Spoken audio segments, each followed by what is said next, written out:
అందరికీ నమస్కారం. ఈ వీడియోలో ధనుర్మాసం స్పెషల్ తిరుప్పావై పాశ్రాల్లో 17వ పాశ్రం చెప్పుకుందాం.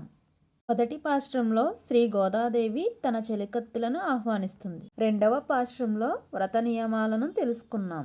మూడవ పాశ్రంలో వామనావతారం గురించి వివరిస్తుంది ఆండాళ్ తల్లి. నాలుగవ పాశ్రంలో శ్రీకృష్ణ పరమాత్మ గురించి తెలుసుకున్నాం. ఐదవ పాశ్రంలో పర్జన్య దేవుణ్ణి వర్షాలు కురిపించమని ప్రార్థిస్తుంది మన ఆండాళ్ అమ్మవారు. ఆరవ పాశ్రంలో గోపికలందరూ లేచిన ఇంకాను ఒక గోపిక మాత్రం నిద్రిస్తూ ఉండడం గమనించి ఆ గోపకన్యను నిద్ర మేలుగొలుపుతూ ఉంటారు. ఏడవ పాశ్రంలో నిద్రిస్తున్న ఆ గోపకన్యను ఆండాళ్ తల్లి రావమ్మ వ్రతం ఆచరించడానికి అని నిద్ర మేలుగొలుపుతుంది. ఎనిమిదవ పాశ్రంలో నిద్రిస్తున్న ఆ గోపకన్యను గోష్ఠిగా వెళ్ళి వ్రతం ఆచరించుకుందాము అని నిద్ర మేలుగొలుపుతూ ఉంటారు. 9వ పాశ్రంలో నిద్రిస్తున్న ఆ గోపకన్య యొక్క భవనం గురించి వివరిస్తారు. 10వ పాశ్రంలో గాఢ నిద్రలో ఉన్న ఆ గోపకన్య ఎంత పిలిచినా లేవకపోయేసరికి ముందుగానే నోము నోచావా ఏమి అని అడుగుతూ ఉంటారు. 11వ పాశ్రంలో నిద్రిస్తున్న ఆ గోపకన్యకు ఒక అన్నగారు ఉంటారంట. ఆయన యొక్క గొప్పతనం గురించి వివరిస్తారు. 12వ పాశ్రంలో నిద్రిస్తున్న ఆ గోపకన్యకు ఒక అన్నగారు ఉన్నారట. ఆయన ఎలాంటి వారంటే స్వధర్మాన్ని కూడా ఆచరించకుండా కేవలం భగవత్ కైంకర్యంలోనే మునిగి తేలుచూ ఉంటారంట.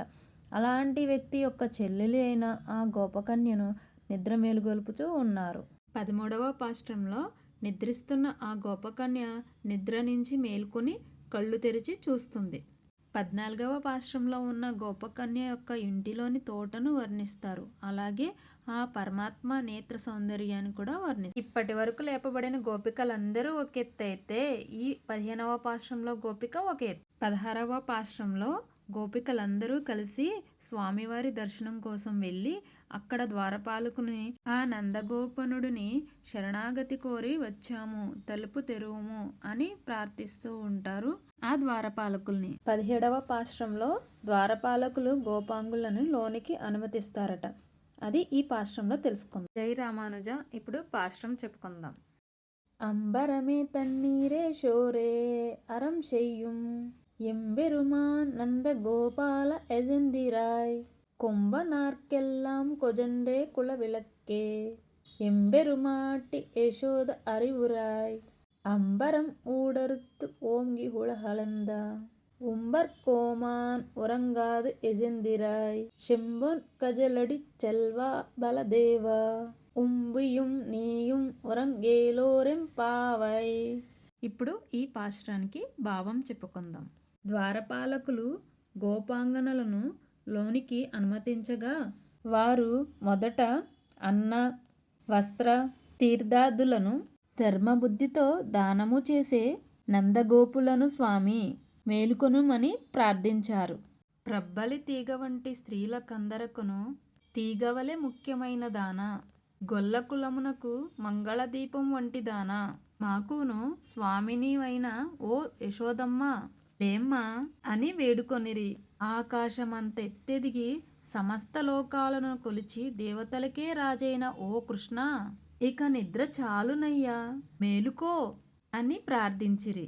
ఆయన వేడుకుండుట చూచి బలరాముణ్ణి లేపక తప్పు చేసితిమి అని ఎరిగి మెలిమి బంగారు కడియములతో శోభించు పాదయుగళిని గల ఓ బలరామ, నీ తమ్ముడు శ్రీకృష్ణుడును నీవును ఇంకను నిద్రించుట తగదు, కావున శీఘ్రమే లేచి రండు అని అందరినీ క్రమము తప్పక మేలుకొల్పుచున్నారు. వారి కృపను వేడుచున్నారు. అంటే వస్త్రములు, చల్లని నీరు, అన్నము, ధర్మబుద్ధితో దానము సంగు నందగోపాల మా స్వామి మేల్కొనుము. సౌందర్యం కలిగిన శరీరం పడుతులలో చిగురు వంటిదానా, మా కులమునకు మంగళదీపం వంటిదానా, యశోద మేల్కొనుము అని యశోదమ్మను ప్రార్థిస్తున్నారు. ఆకాశ మధ్యమును ఛేదించి ఎదిగి తన పాదంలో 3 లోకాలను కొలిచిన నిత్య సూర్యులకు రాజైన వాడా స్వామి మేల్కొనుము, నిద్రింపరాదు. ఎర్రని బంగారంతో చేయబడిన కడియము గల పాదము గల ఓ బలదేవా, నీ తమ్ముడును నీవును నిద్రలేవండి అని మేలుకొలుపుతున్నారు. ఈ పాశ్రంలో జై రామానుజ ఇంతటితో పాశ్రం ముగిసింది. ఆండాల్ తిరుహడే శరణం. నచ్చితే లైక్ చేసి సబ్స్క్రైబ్ చేసుకోండి.